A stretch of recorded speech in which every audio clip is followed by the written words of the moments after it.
Para muitos, a fé é meramente um aspecto religioso, o acreditar ou não em Deus e a forma como vivenciamos esta crença. Ainda nos dias de hoje, Jesus é visto como um mero líder religioso.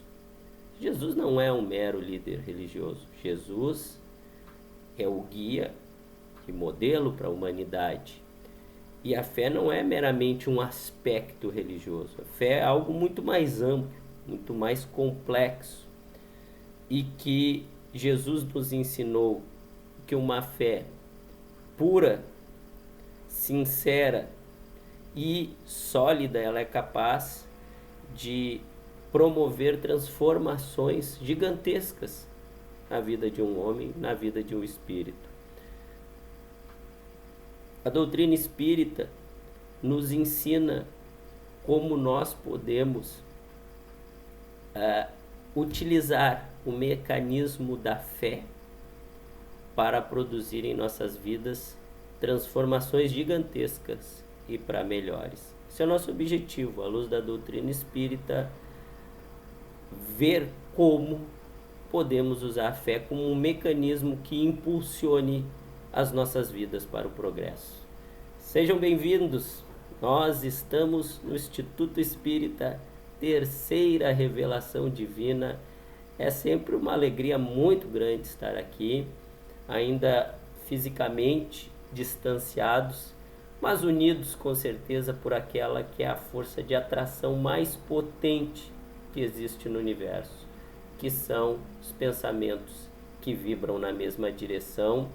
E vamos nesse momento pedir aos mentores espirituais do Instituto que possam guiar os nossos trabalhos de hoje, que possam permitir que estejamos sintonizados, no entendimento dos ensinamentos da doutrina espírita e que chegue até nós bênçãos de amor, de paz, de harmonia e de esperança. Nos dias de hoje tão difíceis, o mundo e cada um de nós precisa muito de esperança.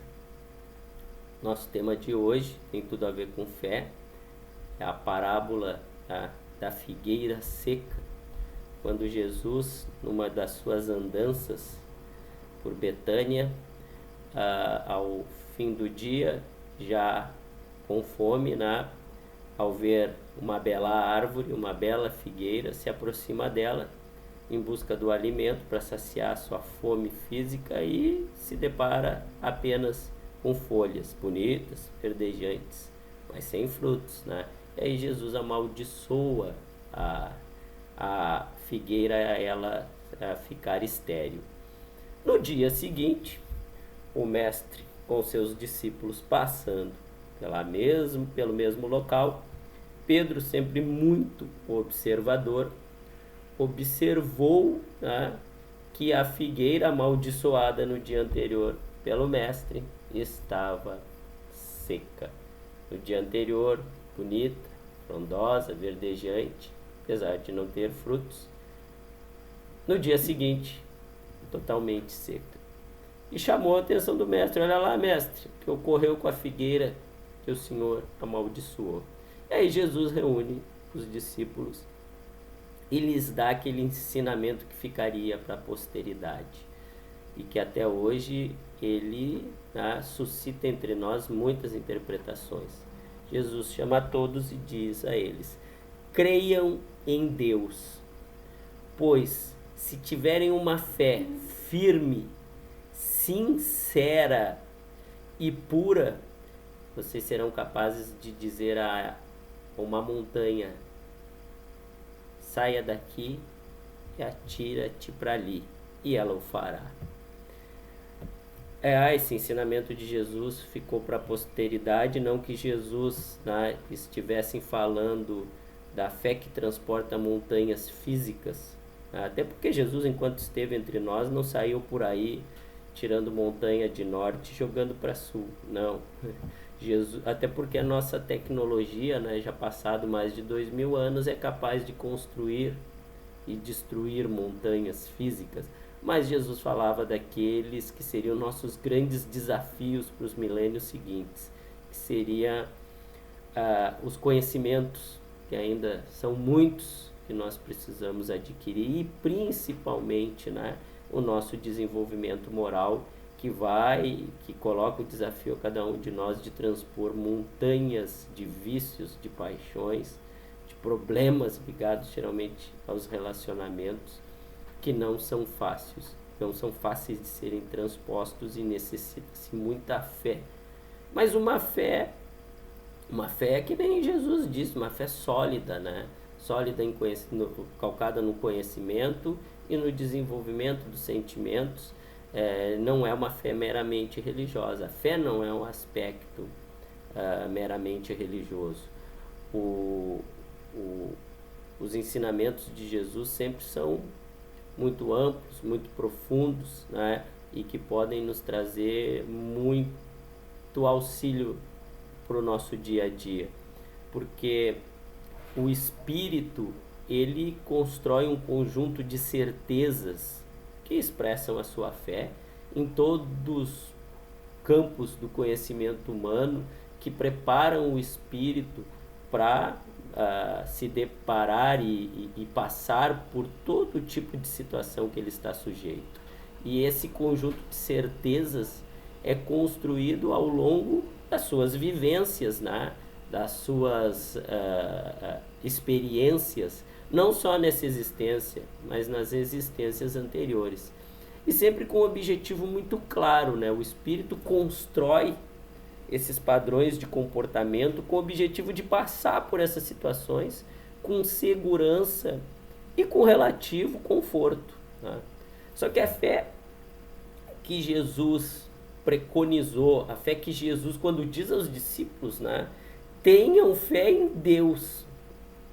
Quando Jesus diz isso, ele não estava se referindo a uma fé garantidora, a uma fé que vá permitir que a gente passe pelas situações e permaneça de forma segura no mesmo lugar. Não, Jesus falava de uma fé transformadora, uma fé capaz de nos impulsionar para o progresso, nos impulsionar em direção à felicidade, não a felicidade dos gozos materiais, das sensações, sim aquela felicidade do espírito que entende o que acontece, que transcende a matéria e que tem os sentimentos elaborados, né, o suficientes, aquela alegria, né, aquela felicidade de quem é capaz de deitar no fim da noite no seu travesseiro e, ao se confrontar com a sua consciência, dorme tranquilo, né, na certeza que fez o que devia ter sido feito.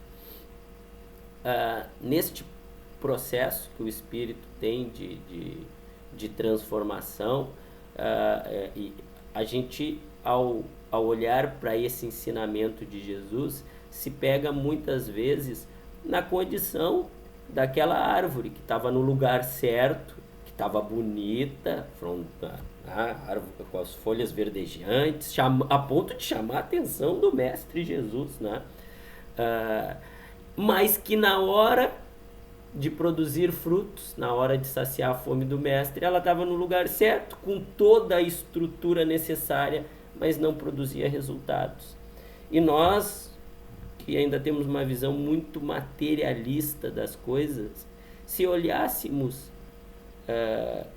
para os nossos sentimentos e para nossas certezas, com essa visão do resultado que isso precisa produzir na nossa vida, mesmo sendo materialista, poderíamos, quem sabe, já ter avançado mais na direção da moralidade, mais na direção do conhecimento, entendimento correto das coisas, porque Jesus o que propôs nada mais é do que a gente, quando estamos no lugar certo, né, com toda a estrutura necessária para fazer a coisa certa, é fazer a coisa certa. E vejam que muitas vezes Deus organiza o palco da vida, e não é fácil, né? Muitas vezes colocar todos os personagens daquela história no mesmo local, ao mesmo tempo, e com toda a estrutura material necessária para que ali eles se desenvolvam relacionamentos sadios, desenvolvam amizade, construam progresso para si e para o coletivo. E a maioria das vezes o que acontece nós estamos que nem a árvore, estamos no lugar certo, com toda a condição, mas não produzimos frutos. Ficamos no mesmo lugar, né? Nos acomodamos, né? E não acabamos não progredindo, nem moral, nem intelectualmente. E Jesus assinala também que tudo aquilo, né? Depois que ele amaldiçoa a árvore, no dia seguinte se vê o resultado, que Jesus viu, olha, algo que recebe toda oportunidade e não produz resultado, precisa, mais dia menos dia, vai ter a lei do retorno, mais dia menos dia não vai funcionar, vou acelerar o processo porque a lição seja passada para os discípulos. E quando Jesus mostra, né, que tudo aquilo que recebe oportunidade e não aproveita acaba secando, acaba vindo à tona o retorno do não resultado do que deveria fazer, a gente se pega pensando, né, que tudo aquilo em nós que não produz para nós essa paz de espírito, esse progresso nos sentimentos, esse progresso no conhecimento, mais dia menos dia, nós precisamos nos desvencilhar desses entraves que nos colocam nessa condição. Assim como os sistemas, né? Quando a gente olha para os nossos sistemas coletivos, que nada mais são um retrato dos indivíduos que o compõem, né? Quando a gente olha e vê que um sistema político, um sistema econômico, um sistema judicial, um sistema de promoção social, um sistema, seja o que for, das organizações da sociedade, não produz resultado, qual é o anseio da sociedade? Que ele se modifique. Muitas vezes a gente olha para os nossos sistemas, né, e eles são bonitos, estão lá dentro de uma estrutura física bonita, imponente, com toda a condição necessária, tecnológico, organizado, um organograma perfeito, cada um na sua posição, sabendo o que tem que fazer. Mas quando a gente entra para dentro do sistema, a gente vê que ele não produz frutos para a coletividade. Porque, ao fim, o objetivo de todo o sistema coletivo é produzir para cada um dos seus indivíduos progresso, né? Amparar a todos, é promover oportunidades a todos. E quando a gente entra para dentro dos nossos sistemas, muitas vezes o que a gente vê? Que o sistema ele produz só para si próprio e não dá frutos para quem precisa dar, que é para o coletivo. E qual é o anseio? Que ele se modifique. E a doutrina espírita nos mostra que todos os nossos sistemas que não produzem frutos, ou seja, não produzem progresso para a sociedade, eles mais dia menos dia eles vão secar, mais dia menos dia eles não vão colapsar, precisarão ser substituídos, assim como é para nós indivíduos, né? Todos os nossos comportamentos que não produzem mais para nós progresso, todos os comportamentos que remetem à guerra, que remetem ao ódio, que remete ao rancor, que remete à culpa, que remete à ansiedade, angústia, sentimentos que nos produzem medo, que nos produzem culpa, rancor, tudo que é negativo, mais dia, menos dia, terá que ser substituído, porque o espírito tende a ser um dia grandioso como Jesus o foi. Não é por acaso que ele não só é o guia, porque ele mostra o caminho, mas ele é o modelo. É um dia como ele nós teremos que ser. Então nós precisamos nos desvencilhar de tudo que nos distancia desse modelo, de tudo que impede que a gente siga os passos que Jesus indicou. A doutrina espírita propõe que a gente faça isso de forma mais consciente possível, porque o espírito constrói as suas certezas, a sua fé, baseada em 3 aspectos. Uma parte das nossas certezas, da nossa fé, são questões impostas, né? Nós ainda temos sistemas impositivos, a nossa sociedade ainda é muito organizada para impor, através de N artifícios, padrões de comportamento às pessoas. Assim como há muitos déspotas, né, entre nós que impõem a sua vontade aos indivíduos, aos que estão à sua volta, até mesmo ao coletivo, conforme sua capacidade, né, de ampliação de poder. Mas eu não falo só desse tipo de imposição.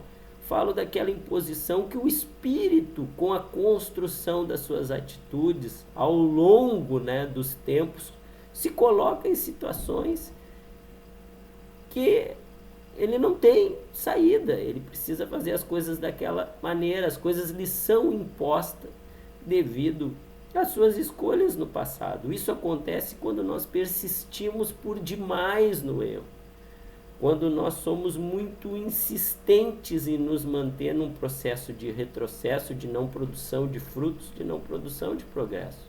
Então nós precisamos ter muito cuidado quando a gente insiste em fazer as coisas da forma equivocada, porque daqui a pouco nós podemos nos ver num beco sem saída, em que não resta outra situação que não encarar a dor e o sofrimento até que seja justo, né, que ela passe.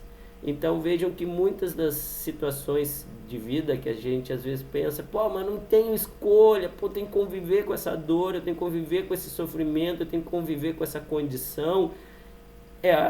Se a gente olhar para o passado, que muitas vezes não é só dessa encarnação, são de outras, nós nos colocamos nessa condição, porque nas várias oportunidades que a gente teve de fazer diferente, a gente não fez. Então, muita atenção nós precisamos ter na persistência no erro.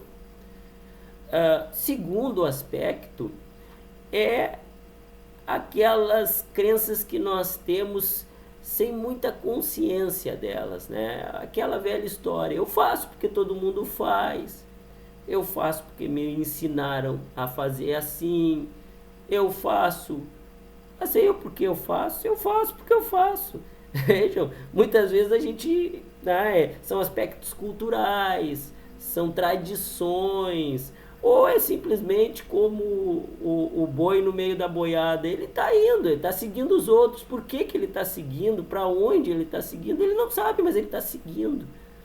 Só que nós já vivemos num mundo, né, que cada vez mais o acesso ao conhecimento, o acesso ao que é ao entendimento correto das coisas, está cada vez mais se tornando uma desculpa inaceitável, né? Então a gente tem condição, sim, de fazer o seu próprio juízo de valores do que eu devo fazer e por que eu devo fazer. Eu não posso simplesmente todo dia de manhã levantar de minha cama e fazer o que eu faço da maneira que eu faço, porque os outros fazem, ou porque me ensinaram que tem que ser assim. Não, ou porque sempre foi feito assim. Não se esqueçam que se todos nós agirmos dessa forma, nós não teremos inovação, nós não teremos novidades, nós não teremos progresso, porque o progresso sempre é fruto de alguma inovação, de alguém que teve ideia de descobrir o que ninguém até então tinha descoberto, de entender o que até então ninguém tinha entendido, de fazer de uma forma diferente. Então é assim, né, também na vida do indivíduo, não é só na ciência que as coisas, na medicina que as coisas funcionam assim. A gente encontra soluções a todo momento para os nossos problemas e a maioria das vezes são soluções que estão ligadas a fazer a coisa diferente do que eu fazia antes. Então precisamos estar muito atentos, por isso a doutrina espírita fala, né, sempre em orar e vigiar é atenção, né? Uma atenção do que está acontecendo, porque a gente faça o juízo de valor correto. E há um terceiro aspecto, né, das certezas que o espírito carrega, que são coisas conscientes, né? Que eu faço o que eu faço do jeito que eu faço, porque eu acredito que eu tenho que fazer aquilo e porque eu acredito que eu tenho que fazer aquilo daquela forma. São coisas conscientes, né? Só que não esqueçam que nós ainda não somos espíritos perfeitos, que nós não somos uma obra pronta, que nós ainda não conseguimos entender tudo o que está ao nosso alcance e nós ainda não somos, do ponto de vista dos sentimentos, né, o máximo do que poderíamos ser. Nós temos muito a desenvolver nos sentimentos, muito a desenvolver na área do conhecimento. Então, não podemos ter verdades eternas, né? Então, ainda chegamos nesse ponto de poder dizer que eu sei tudo, que isso é assim e ponto. Não, ainda há muito que a humanidade e os seus indivíduos progredir. E a doutrina espírita investe muito no conhece-te a ti mesmo, no autoconhecimento, na busca consciente de se entender e de entender o mundo e de entender o que acontece à sua volta, e com base nesse entendimento e na indagação se estou fazendo a coisa certa, se posso fazer mais, se posso ir por um outro caminho, que seja um processo constante, para que eu possa constantemente estar ampliando a minha fé, está fortalecendo a minha fé, está tornando a minha fé cada vez mais direcionada para o progresso. Vejam que a doutrina espírita não tem o objetivo de nos impor nada. E nós estamos, no que diz respeito à fé, muito acostumado a ter uma fé impositiva, né? O pacote já vem completo, já direcionado o caminho. Não, a doutrina espírita entende que cada um tem condição de fazer seu caminho, cada um tem condição de planejar sua transformação, cada um tem condição de colocar na prática, né, aquilo. Não há uma receita que sirva para todos, cada um precisa procurar a sua. E para isso nós precisamos sim investir num processo de autoconhecimento, num processo de busca do conhecimento e num processo de busca da melhoria dos sentimentos, da maneira de vivenciar os relacionamentos. Então a doutrina não quer impor nada, a doutrina quer apenas nos fazer pensar. E num feriado como esse, né, de 21 de abril, dia de Tiradentes, que um dia surgiu, que um dia junto com outros, né, teve a ideia de inovar, de mudar o seu estado e quem sabe mudar a sua nação, de botar o Brasil na vanguarda do seu tempo, e acabou, né, por N questões que a gente já sabe, não conseguindo. O Brasil viria um século depois a ser uma república, né? Quem sabe, se tivesse sido um século antes, a nossa história seria outra.